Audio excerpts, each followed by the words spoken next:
BPL T20 শুরু হয়েছে চট্টগ্রাম পর্ব। প্রত্যাশিত জয় দিয়েই চট্টগ্রাম পর্ব শুরু করেছে ফরচুন বরিশাল। দিনের প্রথম ম্যাচে ঢাকা ক্যাপিটালসকে 8 উইকেটে হারিয়ে 6 ম্যাচে চতুর্থ জয়ে দ্বিতীয় স্থানে উঠেছে বরিশাল। অন্যদিকে 8 ম্যাচে 7 পরাজয়, প্রথম রাউন্ড থেকে বিদায়ের পথে ঢাকা ক্যাপিটালস।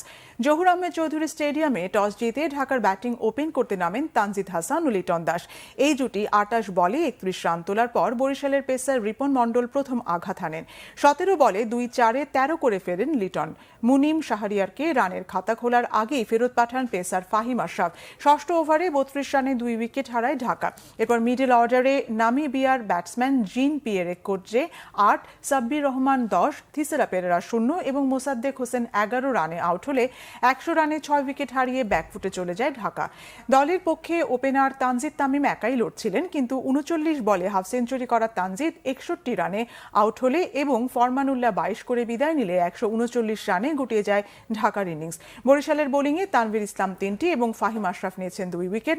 জবাবে সহজ টার্গেট তাড়া করতে নেমে নাজমুল শান্ত 2 রানে আউট হলেও তামিম ইকবালের 61 রানের ক্যাপ্টেন্স নক এবং ডেভিড মালনের অপরাজিত 49 ও জান্দাত খানের অপরাজিত 13 রানে 24 বল হাতে রেখে জয় নিশ্চিত করে বরিশাল।